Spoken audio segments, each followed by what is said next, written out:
નમસ્કાર, હું છું સુરેશ કલ્ચર. ડીએનઆર ન્યૂઝમાં આપનું સ્વાગત છે. સ્થાનિક સ્વરાજ્યની ચૂંટણીને લઈ ડીએનઆર ન્યૂઝ હર હંમેશા અગ્રેસર રહ્યું છે. પળે પળની માહિતી લોકો સુધી પહોંચાડવા માટે અમે તત્પર છીએ. ત્યારે આજની વાત કરીએ તો આજે ઉમેદવારી પત્ર ભરવાની છેલ્લી તારીખ હતી. 3 વાગ્યા સુધી ધાનેરાની પ્રાંત કચેરી ખાતે મેળા જેવો માહોલ જોવા મળ્યો. ધાનેરા તાલુકાની વાત કરીએ તો ધાનેરા તાલુકા વિસ્તારમાં સ્થાનિક સ્વરાજ્યની ચૂંટણીમાં તાલુકા પંચાયત માટે 26 સીટ છે, જ્યારે જિલ્લા પંચાયત માટે 5 સીટ છે. નગરપાલિકાના 7 વોર્ડ માટે 28 બેઠકની ચૂંટણી યોજાવા જઈ રહી છે. વહેલી સવારથી જ ઉમેદવારોને સ્વીકારવા માટે ધાનેરાનું વહીવટી તંત્ર સજ્જ જોવા મળી રહ્યું હતું.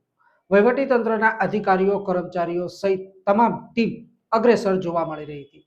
તો બીજી તરફ કોઈ અણબનાવ ન બને તેમજ નોંધાવા આવતા ઉમેદવાર તેમજ તેમના સમર્થકોને કોઈ તકલીફ ન પડે તે માટે ધાનેરા પોલીસ પણ સજ્જ જોવા મળી હતી. ધાનેરાના ચુસ્ત પોલીસ બંદોબસ્ત સાથે આજે ઉમેદવારી સ્વીકારવાનું કામ હાથ ધરવામાં આવ્યું. 11 વાગ્યાથી લઈ 3 વાગ્યા સુધી ઉમેદવારો મોટી સંખ્યામાં પોતાના સમર્થકો સાથે ધાનેરાની પ્રાંત કચેરી ખાતે આવ્યા હતા અને ત્યાં પોતાનું ઉમેદવારી પત્ર ભર્યું હતું. ભાજપ, કોંગ્રેસ, અપક્ષ અને આમ આદમી પાર્ટીના 99 જેટલા ઉમેદવારોએ ધાનેરા નગરપાલિકાની 7 વોર્ડની બેઠક માટે ઉમેદવારી નોંધાવી હતી. જેની વિગતવાર વાત કરવા જઈએ તો કોંગ્રેસમાંથી 45 ઉમેદવારો હતા, જ્યારે આમ આદમી પાર્ટીમાંથી 3 અને ભાજપમાંથી 44, અપક્ષમાંથી 7 ઉમેદવારોએ ઉમેદવારી નોંધાવી હતી. હવે જો કયા વોર્ડમાં કેટલા ઉમેદવારોએ ઉમેદવારી નોંધાવી તેની વિગતવાર વાત કરીએ તો વોર્ડ નંબર 1 માં 13 ઉમેદવારોએ ઉમેદવારી નોંધાવી છે, જ્યારે વોર્ડ નંબર 2 માં 15 ઉમેદવારોએ ઉમેદવારી નોંધાવી છે. વોર્ડ નંબર 3 અને 4 માં 16 ઉમેદવારોએ ઉમેદવારી નોંધાવી છે. વોર્ડ નંબર 5 માં 14 ઉમેદવાર, વોર્ડ નંબર 6 માં 10 ઉમેદવાર અને વોર્ડ નંબર 7 માં 15 ઉમેદવારોએ ઉમેદવારી નોંધાવી છે. ત્યારે આ તમામ વોર્ડમાં કેટલા ઉમેદવારોએ ઉમેદવારી નોંધાવી તેની સત્તાવાર માહિતી મેળવીએ ધાનેરાના પ્રાંત અધિકારી સાહેબ જોડેથી. સાહેબ, ધાનેરાના 7 વોર્ડ માટે કેટલા ઉમેદવારોએ ઉમેદવારી નોંધાવી તેની સત્તાવાર માહિતી શું છે? ધાનેરા નગરપાલિકાની અંદર આજે જે ઉમેદવારી પત્ર ભરવાનો અંતિમ દિવસ હતો બપોરે 3 વાગ્યા સુધી, અને એ સમય પૂરો થયો છે. ગઈકાલ સુધી કુલ 32 ફોર્મ નોંધાયેલા હતા. આજે કુલ અમને 67 ફોર્મ મળ્યા છે. એટલે આમ જોઈએ તો 6 એપ્રિલ 2011થી લઈને 11 એપ્રિલ 2026 બપોરે 3 વાગ્યા સુધી અમને કુલ 99 ફોર્મ ધાનેરા નગરપાલિકાના 1 થી 7 વોર્ડની અંદર મળેલા છે. વોર્ડ નંબર 1 ની અંદર 13 ફોર્મ, વોર્ડ નંબર 2 ની અંદર 15, વોર્ડ નંબર 3 માં 16, વોર્ડ નંબર 4 ની અંદર 16 ફોર્મ, વોર્ડ નંબર 5 ની અંદર 14, વોર્ડ નંબર 6 ની અંદર 10 અને 7 ની અંદર 15, એમ કુલ 99 ફોર્મ અમને અત્યાર સુધી આ ચૂંટણીમાં મળેલા છે. અત્યાર સુધી ભાજપ, કોંગ્રેસ, આમ આદમી પાર્ટી અને અપક્ષ આમ કુલ મળી 99 જેટલા ઉમેદવારોએ ઉમેદવારી નોંધાવી છે. પરંતુ ભાજપ અને કોંગ્રેસના ઉમેદવારોના જીવ ક્યાંક ને ક્યાંક તાળવે ચોટેલા જોવા મળી રહ્યા છે. કેમ કે ભાજપ અને કોંગ્રેસ દ્વારા હજુ સુધી મેન્ડેટ જાહેર કરવામાં આવ્યા નથી. ધાનેરા નગરપાલિકાની સ્થાનિક સ્વરાજ્યની ચૂંટણી યોજાઈ રહી છે. 7 વોર્ડ માટે ચૂંટણી યોજાય છે. આજે ઉમેદવારી નોંધાવવાનો અંતિમ દિવસ છે. અત્યાર સુધી કેટલા ઉમેદવારોએ ઉમેદવારી નોંધાવી?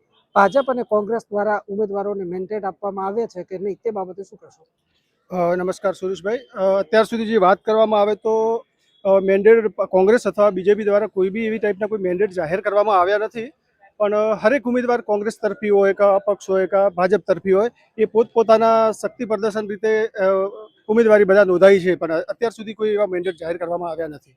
ઉમેદવારી નોંધાવવાની પ્રક્રિયા પૂર્ણ થાય તે પહેલા ભાજપ અને કોંગ્રેસના અગ્રણીઓએ ધાનેરાની પ્રાંત કચેરી ખાતે પોતાના ઉમેદવારોના મેન્ડેટ જાહેર કર્યા હતા. ભાજપ અને કોંગ્રેસ બંને પક્ષ દ્વારા તેમના ઉમેદવારોના મેન્ડેટ તો જાહેર કરવામાં આવ્યા, પરંતુ તેમની યાદી જાહેર ન થતા અત્યારે પણ ઉમેદવારોના જીવ તાળવે ચોટેલા જોવા મળી રહ્યા છે. 8 વર્ષના સમય બાદ ધાનેરા નગરપાલિકાની ચૂંટણી યોજાઈ છે અને 8 વર્ષના સમયગાળા દરમિયાન ધાનેરાના વેપારી તેમજ ધાનેરાના નગરજનોએ અનેક મુશ્કેલીનો સામનો કર્યો છે. ત્યારે આવો આપણે જાણીએ ધાનેરાના વેપારી અને યુવાનો પાસેથી કે આવનારા સમયમાં તેમને કેવા શાસનની જરૂર છે. 8 વર્ષ બાદ ધાનેરા નગરપાલિકામાં ચૂંટણી યોજાઈ રહી છે. આ 8 વર્ષ દરમિયાન ધાનેરામાં અનેક એવા બનાવો સામે આવે છે જેથી કરીને લોકો વેપારીઓને અનેક મુશ્કેલી વેઠવાનો વારો આવે છે. ત્યારે સનતભાઈ જોડે એ પણ વાત કરું છું કે અત્યારે આપ કેવા શાસનને ઈચ્છી રહ્યા છો? ધાનેરામાં કેવું શાસન હોવું જોઈએ જેથી કરીને વેપારીઓ તેમજ લોકોને સુખાકારી મળી શકે? જો લોકો બહુ પીડાઈ રહ્યા છે આજે 5 વર્ષને 8 વર્ષ પછી જે આવી રહ્યું છે તો લોકોને બહુ એ રીતનું છે કે જે નવો જે આવે શાસન જે તો એમાં જે મેઇન પહેલો તો જે મુદ્દો છે ધાનેરાનો કે વરસાદી પાણીનો નિકાલ થવો જોઈએ, પીવાના સ્વચ્છ પાણીનો બી છે ઇસ્યુ, પછી રોડ રસ્તા પર ખાડા હોય કે ઘણા એવા બી ધાનેરાના જે મેઇન ચોરાયા છે કે જ્યાં સર્કલોની બી જરૂર છે, લાઇટો છે, ઘણા બધા મુદ્દા છે યુવાનોના. આપણે બહુ ઉમંગ સાથે બધા એમાં આવેલા છે કે આ બધા કમ્પ્લીટ થાય. બીજા શહેરની હરોળમાં જોવા જઈએ તો આપણું ધાનેરા શહેર ક્યાંક ને ક્યાંક પાછળ જોવા મળી રહ્યું છે. શું કહેશો આ બાબતને લઈને? આ બાબતે હું ખાસ કહેવા જઈશ તમને કે હવે લોકો એવું ઈચ્છી રહ્યા છે કે જે આજુબાજુના જે બીજા શહેરો છે એ શહેરોના ઉદાહરણ નહીં પણ આપણા ધાનેરાનું ઉદાહરણ હવે બધે પૂરું પડવું જોઈએ કે ધાનેરામાં આ રીતના વિકાસો થયેલા છે, ધાનેરામાં આ રીતનું થયેલું છે. હવે ઉદાહરણ તરીકે આપણા ધાનેરાનું નામ હોવું જોઈએ. બીજા એક વેપારી કૌશિકભાઈ જોડાયા છે. કૌશિકભાઈ, ધાનેરાની એવી કઈ સમસ્યા છે જે સમસ્યાનું હલ કરવાથી ધાનેરાના વેપારી તેમજ લોકોને સુખાકારી મળી શકે? સૌથી મોટી સમસ્યા ધાનેરામાં ટ્રાફિકની છે. રસ્તા, જીવન જરૂરિયાતની જે વસ્તુઓ એટલે કે ગટર, પાણી, એની વ્યવસ્થાનો બહુ બધો અભાવ છે. વિકાસના નામે ખાલી માત્ર કાગળ ઉપર વિકાસ છે. જૂની બોડીઓએ ક્યારેય કોઈ વિકાસને મહત્વ આપ્યું નથી. તો અત્યારે નવી બોડી, નવા ઉમેદવારો જે ફોર્મ ભરવા જઈ રહ્યા છે, જે તે પણ પાર્ટીના હોય, પણ પ્રથમ ધાનેરા નગરને રાખી અને પછી ભાજપ કે કોંગ્રેસની વાતો કરે. એટલે નગરને અથવા રાષ્ટ્રને પ્રથમ રાખી અને વિકાસની વાતો કરે એવા ઉમેદવારોની પસંદગી કરવી જોઈએ. બંને વેપારીઓએ પોતાની વેદના જણાવી. અત્યારની જો ધાનેરાની વાત કરવામાં આવે તો ધાનેરામાં અનેક એવી જીવન જરૂરિયાત વસ્તુઓની જરૂર છે જેથી કરીને ધાનેરાના લોકોને સુખાકારી મળી શકે. છેલ્લા 8 વર્ષ દરમિયાન અનેક એવા બનાવો છે જે ધાનેરાના લોકોને ખૂબ જ મુશ્કેલીમાં મૂકી દીધા. પૂરની પરિસ્થિતિ હોય કે પછી કોરોના કાળ હોય, તેવા અનેક મુશ્કેલીઓમાંથી ધાનેરાના લોકો બહાર આવ્યા છે. ત્યારે અહીંના યુવાનોનું માનવું છે કે આવનારા સમયમાં ધાનેરા નગરપાલિકા કોઈ પણ સત્તાધીશો આવે પરંતુ ધાનેરાના વેપારીઓનો, ધાનેરાના નગરજનોના પ્રશ્નો હલ કરે તેવી આશા રાખી રહ્યા છે. Suresh Galchar, DNR news, Dhanera.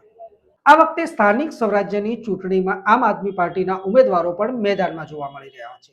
ભાજપ કોંગ્રેસની સાથે સાથે આમ આદમી પાર્ટીના ઉમેદવારો આ વખતે મેદાનમાં જોવા મળી રહ્યા છે. 26 તાલુકા પંચાયતની સીટ છે, 5 જિલ્લા પંચાયતની સીટ છે, જ્યારે 7 વોર્ડ માટે 28 ધાનેરા નગરપાલિકાની સીટ છે. આ સીટમાંથી કેટલા જગ્યા પર આમ આદમી પાર્ટીના ઉમેદવારો મેદાને છે તેની માહિતી મેળવીએ સ્થાનિક આમ આદમી પાર્ટીના નેતા જોડે. સ્થાનિક સ્વરાજ્યની ચૂંટણીમાં ભાજપની સાથે સાથે આમ આદમી પાર્ટીના ઉમેદવારો પણ મેદાને જોવા મળી રહ્યા છે. ભાજપ, કોંગ્રેસ અને આમ આદમી પાર્ટીના ઉમેદવારો સાથે વાત કરવાનો પ્રયત્ન કરશું. વાલેર સીટ પરથી આપે શું આશા સાથે ઉમેદવારી નોંધાવી છે? SC ST OBCની સર્વ સમાજનું કામ કરવા માટે અને સર્વ સમાજને સાથે લઈ અને જંગી બહુમતીથી જીતવાની તૈયારી પણ અમારી છે. ધાનેરાની સ્થાનિક સ્વરાજ્યની ચૂંટણીમાં 26 તાલુકા પંચાયતની સીટ છે, 5 જિલ્લા પંચાયતની સીટ છે, જ્યારે 28 ધાનેરા નગરપાલિકાની સીટ છે. આમ આદમી પાર્ટીના અગ્રણીઓ જોડાયા છે. કેટલી સીટ પર આપના ઉમેદવારો લડી રહ્યા છે? અમારી ધાનેરા વિધાનસભાની અંદર જો કે 8 જિલ્લા પંચાયતો છે. એની અંદર 8 જિલ્લા પંચાયત ઉપર આમ આદમી પાર્ટી ગ્રાઉન્ડ ઉપર અને જિલ્લા પંચાયત ઉપર લડી રહી છે, તાલુકા પંચાયતમાં લડી રહી છે, નગરપાલિકામાં લડી રહી છે. સૌથી મોટો સવાલ એ કે અત્યાર સુધી ભાજપ અને કોંગ્રેસ દ્વારા ઉમેદવારોને મેન્ડેટ આપવામાં નથી આવ્યા. એના પાછળનું રહસ્ય કઈ? એના પાછળનું રહસ્ય તો હવે એમની ખબર. આપણે તો આપણા જે સક્રિય કાર્યકર્તા હોય એમને તો અમે એડવાન્સમાં જ આપી દીધેલા છે. ભાજપ અને કોંગ્રેસ દ્વારા ઉમેદવારોને મેન્ડેટ આપવામાં નથી આવ્યા, પરંતુ આમ આદમી પાર્ટી દ્વારા સક્રિય કાર્યકર્તાઓને પહેલેથી જ મેન્ડેટ આપી દેવામાં આવે છે, જેથી ઉમેદવારોમાં પણ ઉત્સાહ જોવા મળી રહ્યો છે. Suresh Galchar, DNR news, Dhanera. આજે એટલે કે 11 એપ્રિલ ઉમેદવારી પત્ર ભરવાનો છેલ્લો દિવસ હતો. 3 વાગ્યા સુધીમાં તમામ ઉમેદવારોએ પોતાની ઉમેદવારી નોંધાવી દીધી છે. પરંતુ વાત અહીંયા એ અટકી છે કે હજુ સુધી ભાજપ કે કોંગ્રેસ અને વહીવટી તંત્ર આ તમામ લોકોએ ભાજપ કોંગ્રેસના ઉમેદવારોની યાદી જાહેર કરી નથી. ધાનેરાની જનતા પણ ઉમેદવારોની યાદીની રાહ જોઈને બેઠી છે. સૌથી મોટો સવાલ એ છે કે આ તમામ ઉમેદવારોની યાદી ક્યારે જાહેર થશે? આ યાદી જ્યારે અમારી પાસે આવશે ત્યારે અમે તમારી સમક્ષ જરૂર મૂકીશું, પરંતુ અત્યારે તો લોકો આ યાદીની રાહ જોઈને બેઠા છે. સ્થાનિક સ્વરાજ્યની ચૂંટણીની તમામ જાણકારી તમારા સુધી પહોંચાડવા માટે DNR ન્યૂઝ સતત મહેનત કરી રહ્યું છે. ત્યારે પળે પળની માહિતી માટે જોડાયેલા રહો અમારી સાથે.